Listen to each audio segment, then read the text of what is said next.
Bom dia a todos.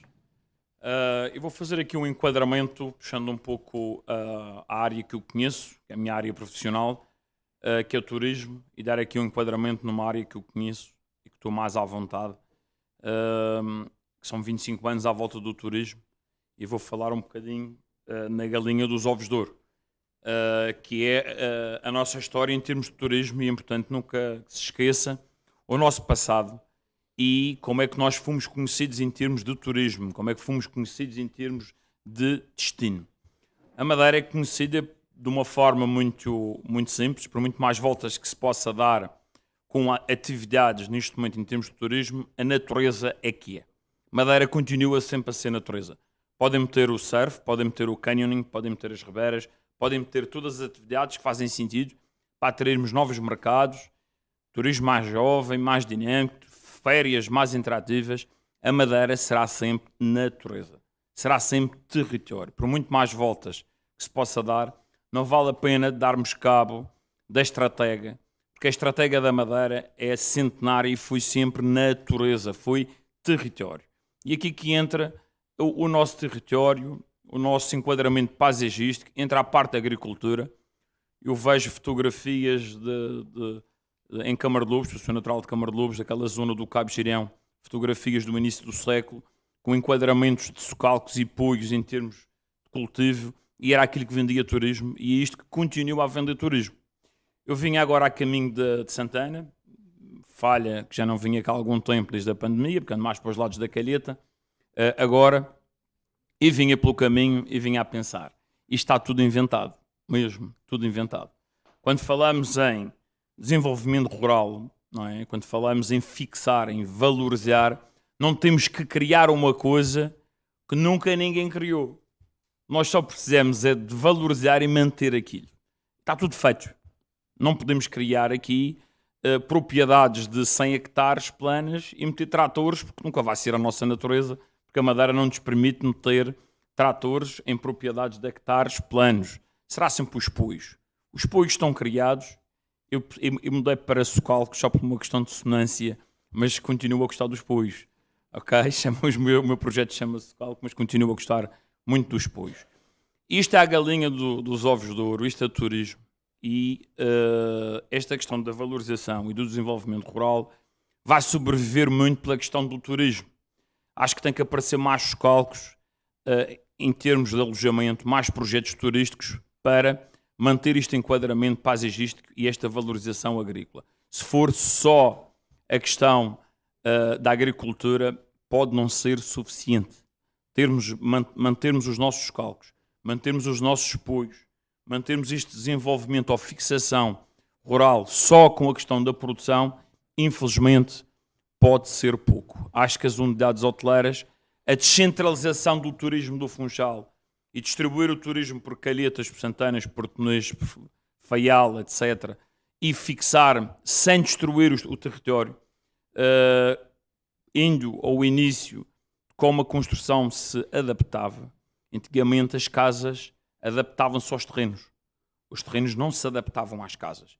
E quando fazemos este trajeto de Funchal-Santana, o que é que nós vemos? Os sítios. Havia o sítio, não sei o que, havia os sítios. E então eram as casinhas que se adaptavam aos cantinhos, às rochas, ou seja, não se destruía absolutamente nada. Fixava-se as unidades, fixava-se a agricultura, as latadas, havia sítios que não eram para batatas, e haviam sítios que eram para latadas. Isto tinha a ver com a posição do sol. Acho que a gente não está atentos ao que já foi desenvolvido e criado pelos nossos avós, pelos nossos bisavós. Eu acho que aqui ninguém tem que inventar absolutamente nada. Eu ano passado saí 2 vezes na Forbes e eu disse à minha filha, olha, o pai tem 41 anos, ainda tem a idade de dar cabo disto tudo. Por isso, agarra-te às revistas e um dia podes dizer que o pai saiu na Forbes pelo menos 2 vezes no mesmo ano. E eu fiquei a pensar o que é que eu fiz de diferente. Eu não fiz absolutamente nada de diferente. Eu simplesmente respeitei o território. Eu, como tenho algum barrismo, sou um madeirense de gema, fiz 25 anos de carreira sem sair da Ilha da Madeira, convidam-me para cozinhar e para estar presente em várias partes do país, e das coisas que eu tenho mais orgulho é de dizer que tenho 25 anos de turismo sem sair da Ilha da Madeira. É possível fazermos uma carreira sem sair da ilha. Neste momento, tivemos uma visibilidade enorme do Socalco, este projeto tem na Calheta, tivemos 2 vezes presentes na Forbes no ano passado, saímos no Guardians como os 10 melhores espaços do sul da Europa para fazer férias. E o que é que nós temos no Socalco? Para quem não conhece o Socalco, vou passar aqui um pequeno vídeo.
Isto é um bocado uma recriação de uma aldeia madeirense. Sente aqui um reviver de uma experiência de criança, que eram os becos, as veredas, mas são termos muito madeirenses, as levadas, os cantinhos, os recantos, os muros, as pedras e os cheiros.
estes minutos de concentração.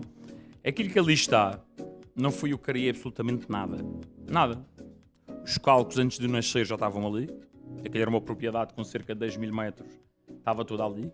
Aqueles poços com água já estavam ali. Aquelas grutas onde guardavam os animais, as vacas, já estavam ali. Já estava tudo ali. Portanto, o Otávio não criou absolutamente nada daquilo que está ali. Eu só me alinhei e valorizei aquilo que existia. Eu habitei, criei unidades e criei uma arquitetura e um alinhamento que requeria um sítio, que eram os sítios madeirenses. Nenhum muro foi destruído. Temos aqui cerca de 2.700 metros lineares dos quase 3 km de muro. Fizemos capeamentos e não destruí um muro que fosse. Toda a construção, as 20 casas, foram projetadas e implementadas em cima de todos os muros, sem mudar qualquer configuração daquilo que existia. Eu acredito que o futuro, à volta daquilo do que é o desenvolvimento rural, não temos que criar uma coisa nova.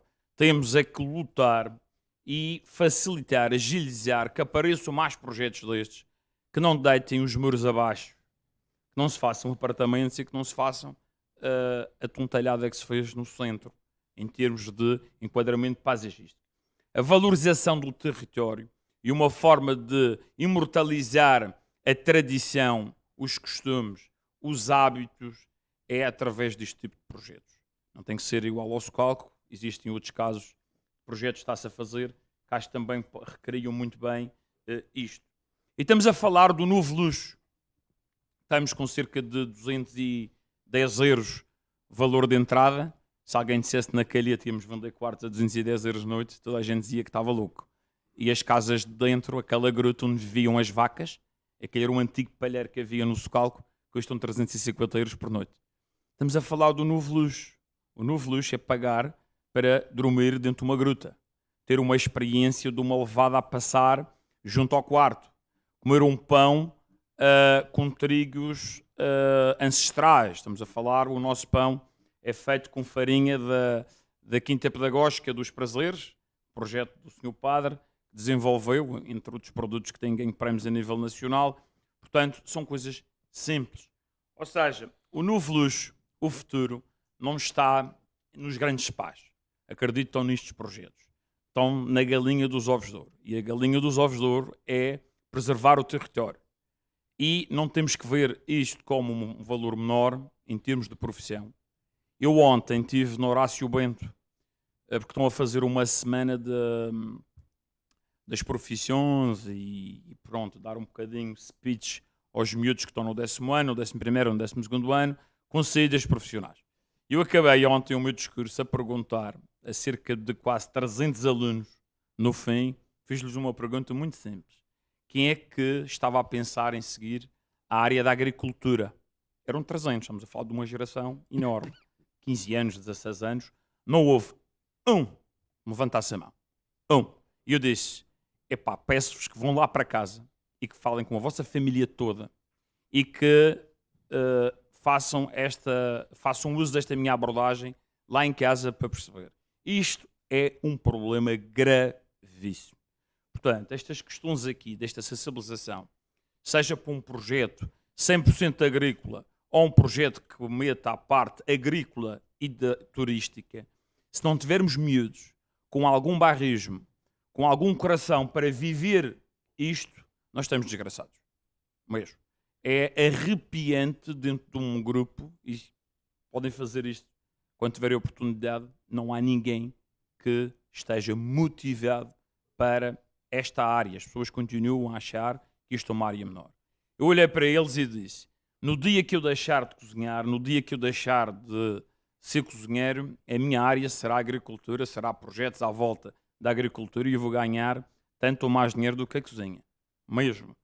Eu acredito que este bem escasso que falamos que é a terra, que é o território, que é o novo luxo, que é contarmos histórias através daquilo que foi toda a nossa vivência, o nosso percurso em termos de povo, em termos de crescimento.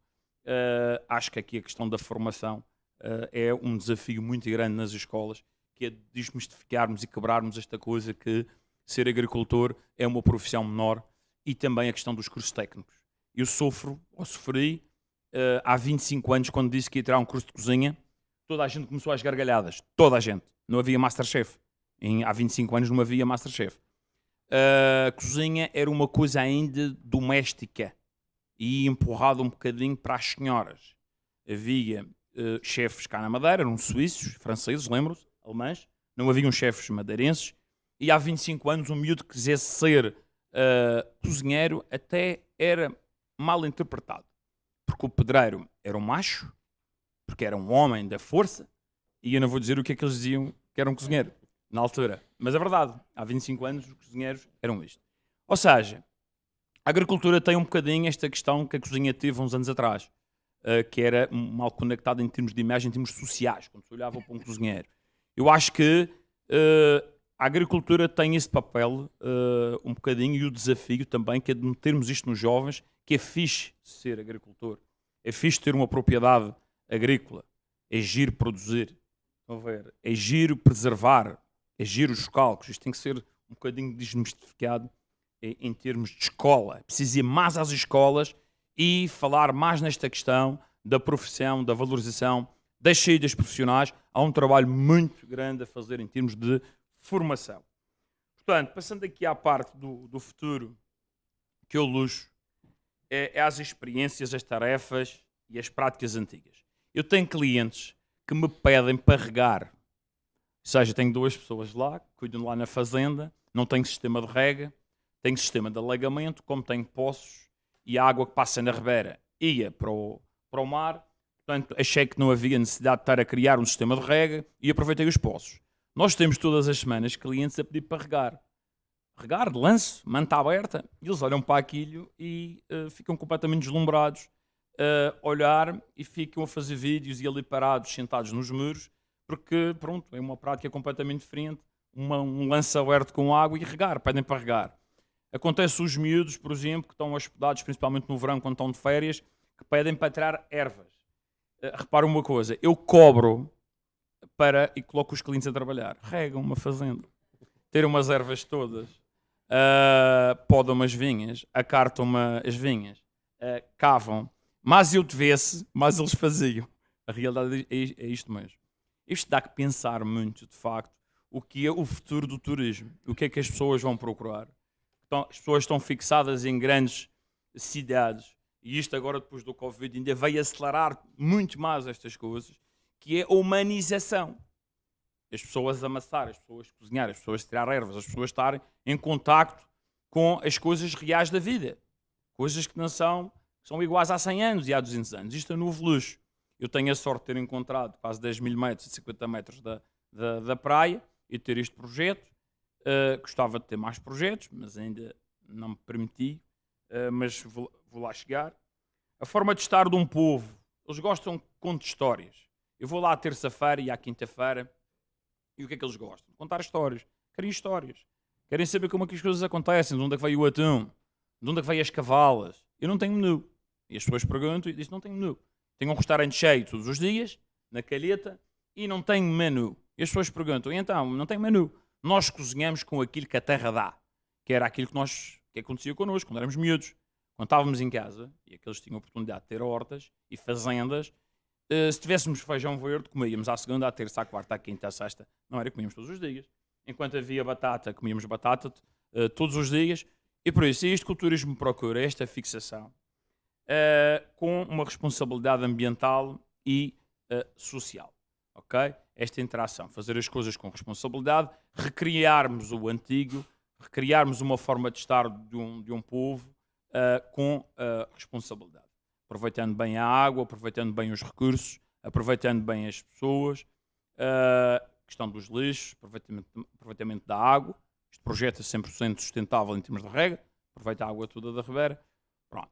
Não me estendendo mais, com o meu coração às vezes estende-se um bocado, a minha racionalidade não, mas o coração, quando falo de uma coisa que eu gosto, deixa andar e perca a noção do tempo. Ou seja, isto não está tudo inventado. Em relação ao turismo, dentro da agricultura e dentro do desenvolvimento rural, o desafio está na formação. Temos que agarrar os miúdos, temos que agarrar os jovens. a malta tem que valorizar estas atividades todas, e acredito que a flexibilização na fixação de mais hotéis, mais agroturismo, é uma forma inteligente de dinamizarmos isto com um motor diferente que às vezes só a produção agrícola com a concorrência que temos não é suficiente. Pronto, queria deixar só aqui esta minha partilha numa coisa que eu faço, numa coisa que eu gosto e o meu contributo. Obrigado.